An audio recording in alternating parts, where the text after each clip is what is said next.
Assalamualaikum warahmatullahi wabarakatuh. Perkenalkan, nama saya Nini Andriani dengan NIM 2005114247 dari kelas PGSD 20B Universitas Riau, Fakultas Keguruan Ilmu Pendidikan, Program Studi Guru Sekolah Dasar. Di video kali ini mungkin teman-teman sudah melihat di judul, yaitu saya akan membahas mengenai pencemaran air. Baiklah, tanpa berlama-lama lagi, langsung saja kita kupas secara tuntas mengenai aspek-aspek yang berkaitan dengan pencemaran air sebagai berikut. Baiklah teman-teman, untuk aspek pertama kita akan membahas mengenai pengertian air dan pengertian pencemaran air. Jadi, air merupakan komponen lingkungan hidup yang penting bagi kehidupan makhluk hidup di muka bumi ini. Tidak dapat terlepas dari yang namanya kebutuhan akan air. Air merupakan kebutuhan utama bagi proses kehidupan di muka bumi, sehingga tidak ada kehidupan seandainya di bumi tidak ada lagi air. Namun demikian, air juga dapat menjadi malapetaka bila mana tidak tersedia dalam kondisi yang benar, baik secara kualitas maupun kuantitasnya.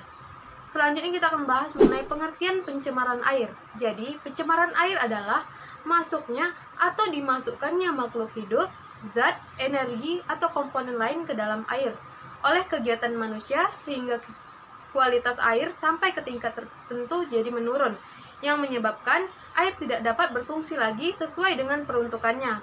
Berdasarkan definisi tersebut, penyebab terjadinya pencemaran dapat berupa masuknya makhluk hidup, zat, energi, atau komponen lain ke dalam air sehingga menyebabkan kualitas air menjadi tercemar. Nah teman-teman, setelah tadi kita tahu apa itu pengertian dari air dan pencemaran air, selanjutnya kita akan membahas mengenai kondisi dan ketersediaan air di Indonesia. Ketersediaan air di Indonesia sendiri saat ini diperkirakan sebesar 15.000 meter kubik per kapita per tahunnya. Jauh lebih tinggi dari rata-rata pasokan dunia yang hanya 8.000 meter kubik kapita per tahun. Pulau Jawa pada tahun 1930 masih mampu memasok sekitar 4.700 meter kubik per kapita per tahunnya. Saat ini total potensinya sudah tinggal sepertiganya saja, yakni tinggal 1.500 meter kubik kapita per tahunnya. Pada tahun 2020, total potensinya diperkirakan tinggal 1.200 meter kubik kapita per tahun. Dari potensi alam ini, yang layak dikelola secara ekonomi hanya tinggal 35%, sehingga potensi nyata tinggal 400 meter kubik per kapita per tahun, jauh di bawah angka minimum PBB, yaitu sebesar 1.000 meter kubik per kapita per tahunnya. Padahal dari jumlah 35% tersebut, sebesar 6% diperlukan untuk penyelamatan saluran dan sungai-sungai sebagai maintenance law. Oleh karena itu, pada tahun 2025, Intensitas International Water Institute menyebut Jawa dan beberapa pulau lainnya termasuk ke dalam wilayah yang krisis air. Baiklah, selanjutnya kita akan membahas mengenai indikator pencemaran air. Indikator atau tanda bahwa air lingkungan telah tercemar adalah adanya perubahan atau tanda yang dapat diamati, yaitu sebagai berikut. Yang pertama, pengamatan secara fisis, yaitu pengamatan pencemaran air berdasarkan tingkat kejernihan air atau kekeruhan, perubahan suhu, warna, dan adanya perubahan warna, bau, dan juga rasa. Pengamatan yang kedua yaitu pengamatan secara kimiawi, yaitu pengamatan pencemaran air berdasarkan zat kimia yang terlarut perubahan pH. Yang ketiga, pengamatan secara biologis, yaitu pengamatan pencemaran air berdasarkan mikroorganisme yang ada di dalam air, terutama ada tidaknya bakteri patogen. Setelah tadi kita tahu mengenai indikator pencemaran air, selanjutnya kita akan mengetahui sumber pencemaran air. Banyak penyebab sumber pencemaran air, tetapi secara umum dapat dikategorikan menjadi dua, yaitu sumber kontaminan langsung dan tidak langsung. Sumber langsung meliputi efluen yang keluar dari industri, TPA sampah, rumah tangga, dan sebagainya. Sumber tak langsung adalah kontaminan yang memasuki badan air dari tanah, air tanah, atau atmosfer berupa hujan. Pada dasarnya, sumber pencemaran air berasal dari industri, rumah tangga atau pemukiman, dan pertanian. Tanah dan air tanah mengandung sisa dari aktivitas pertanian, misalnya pupuk dan pestisida. Kontaminan dari atmosfer juga berasal dari aktivitas manusia, yaitu pencemaran udara yang menghasilkan hujan asam. Selanjutnya, saya akan menjelaskan mengenai komponen pencemaran air. Erat kaitannya dengan masalah indikator pencemaran air, ternyata komponen pencemaran air turut menentukan bagaimana indikator tersebut dapat terjadi. Komponen pencemaran air yang berasal dari industri, rumah tangga atau pemukiman, dan pertanian dapat dikelompokkan sebagai berikut. Yang pertama, bahan buangan padat. Bahan buangan padat adalah bahan buangan yang berbentuk padat, baik yang kasar ataupun yang halus, misalnya sampah. Bahan buangan tersebut bila dibuang ke air menjadi pencemaran dan akan menimbulkan pelarutan, pengendapan. Apabila bahan buangan padat tersebut menimbulkan pelarutan, maka kepekatan atau berat jenis air akan naik. Kadang-kadang, pelarutan ini disertai pula dengan perubahan pada warna air. Air yang mengandung larutan pekat dan berwarna gelap akan mengurangi penetrasi sinar matahari ke dalam air, sehingga proses fotosintesis oleh tanaman dalam air akan menjadi terganggu. Jumlah oksigen terlarut dalam air menjadi berkurang, kehidupan organisme di dalam air juga akan terganggu. Yang selanjutnya, atau komponen selanjutnya, yaitu bahan buangan organik dan olahan bahan makanan. Bahan buangan organik umumnya berupa limbah yang dapat membusuk atau terdegradasi oleh mikroorganisme, sehingga bila dibuang ke perairan akan menaikkan populasi mikroorganisme. Kadar BOD atau jumlah biokimia yang terdegradasi di perairan. Dalam hal ini juga akan naik. Tidak tertutup kemungkinan dengan bertambahnya mikroorganisme dapat berkembang pula bakteri patogen yang berbahaya bagi manusia. Dengan demikian, buangan olahan atau bahan makanan yang sebenarnya adalah jumlah bahan buangan organik yang baunya lebih menyengat. Umumnya, buangan olahan makanan mengandung protein dan gugus amin, maka bila didegradasi akan terurai menjadi senyawa yang mudah menguap dan juga berbau busuk. Yang selanjutnya atau komponen yang ketiga yaitu bahan buangan anorganik. Bahan buangan anorganik yang sukar didegradasi oleh mikroorganisme umumnya adalah logam. Apabila masuk ke perairan maka akan terjadi peningkatan jumlah ion logam di dalam air. Bahan buangan anorganik ini biasanya berasal dari limbah industri yang melibatkan penggunaan unsur-unsur logam seperti timbal, arsen, kadium, air raksa, atau merkuri. Yang selanjutnya ada nikel, kalsium, magnesium. Kandungan ion magnesium dan kadium dalam air akan menyebabkan air bersifat sadah. Kesadahan air yang tinggi dapat merugikan, karena dapat merusak peralatan yang terbuat dari besi melalui proses pengkaratan atau korosi. Juga dapat menimbulkan endapan atau kerak pada peralatan apabila ion-ion logam berasal dari logam berat maupun yang bersifat racun seperti Pb, Cd, ataupun Hg. Maka, air yang mengandung ion-ion logam tersebut sangat berbahaya bagi tubuh manusia. Air tersebut tidak layak lagi dikonsumsi, apalagi diminum.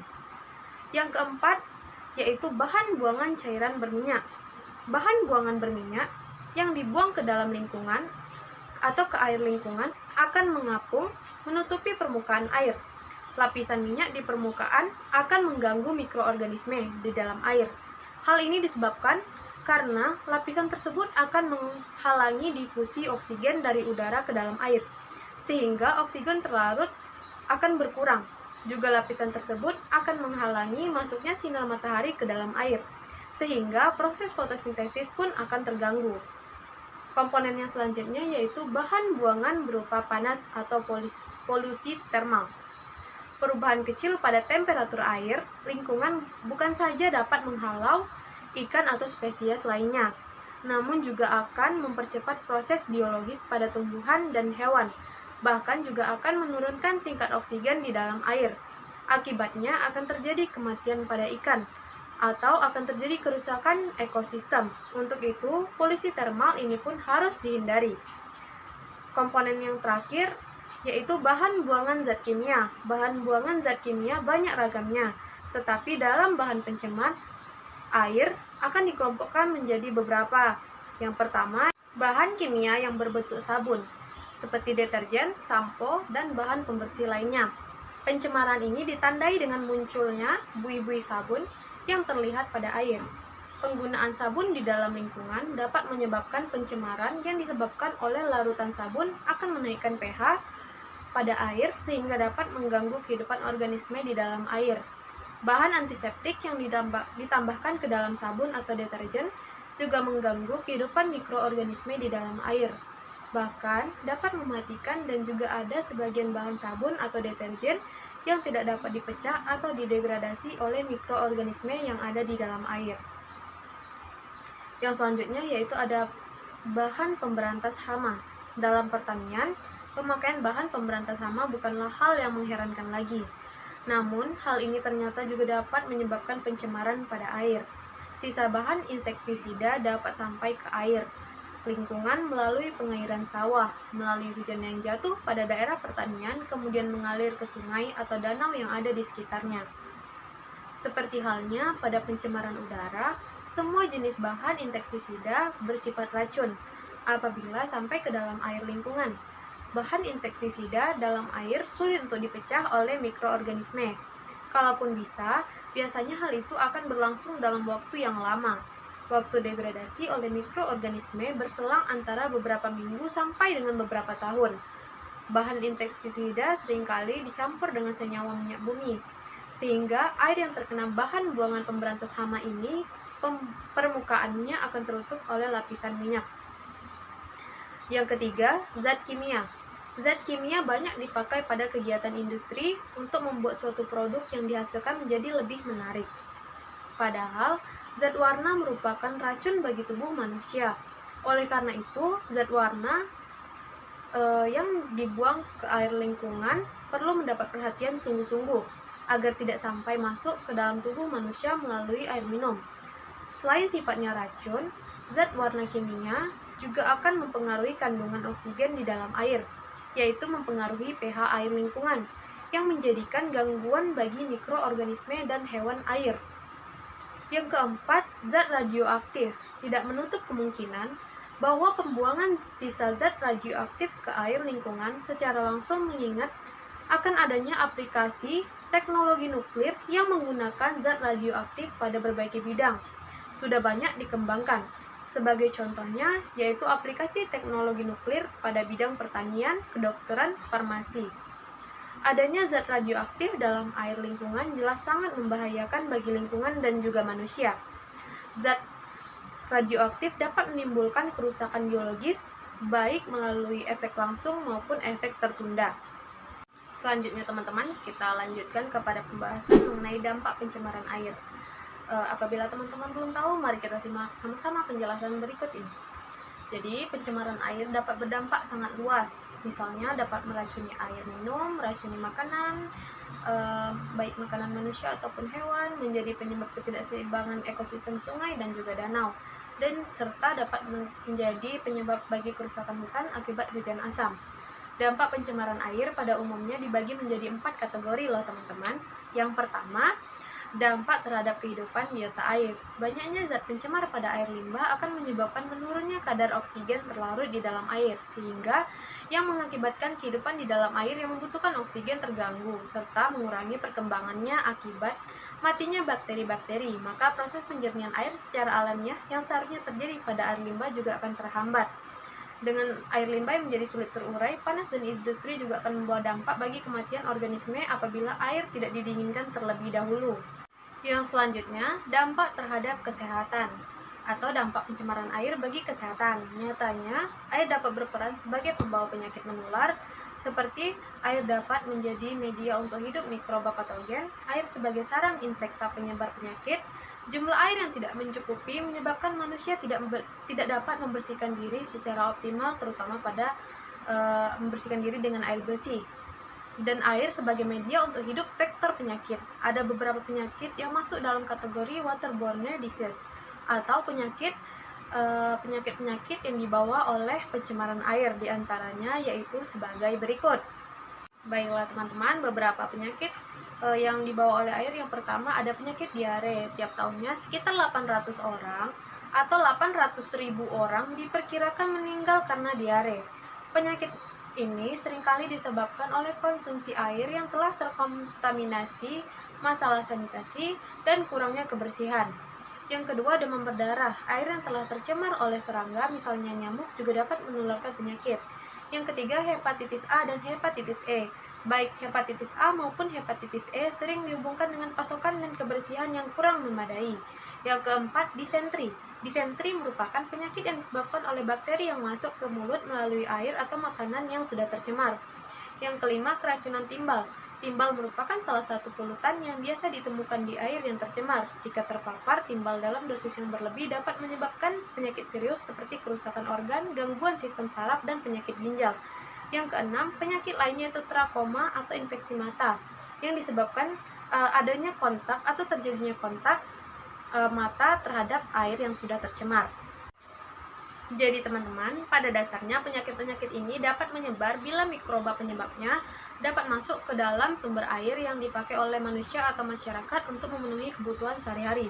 Sedangkan jenis mikroba yang dapat menyebar lewat air antara lain yaitu bakteri, protozoa, dan juga metazoa. Yang selanjutnya itu dampak terhadap estetika lingkungan. Dengan semakin banyaknya zat organik yang dibuang ke lingkungan perairan, maka perairan tersebut akan semakin tercemar, yang biasanya ditandai dengan bau yang menyengat di samping tumpukan yang dapat mengurangi estetika lingkungan. Masalah lingkungan minyak atau lemak juga dapat mengurangi estetika.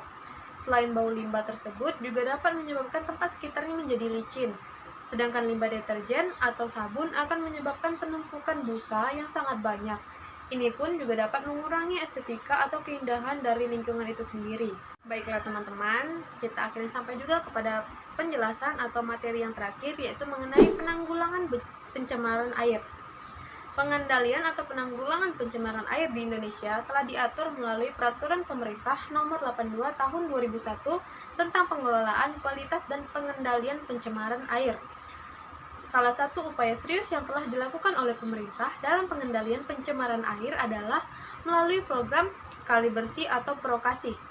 Program ini merupakan upaya untuk menurunkan beban limbah cair, khususnya yang berasal dari kegiatan usaha skala menengah dan besar, serta dilakukan secara bertahap untuk mengendalikan beban pencemaran dari sumber-sumber lainnya.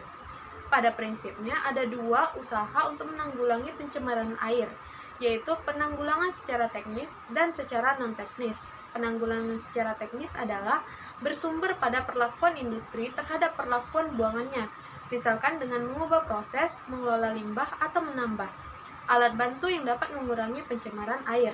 Penanggulangan secara non-teknis yaitu usaha untuk mengurangi pencemaran lingkungan dengan cara menciptakan peraturan perundangan yang dapat merencanakan, mengatur, serta mengawasi segala macam bentuk kegiatan industri dan teknologi, sehingga tidak terjadi lagi pencemaran.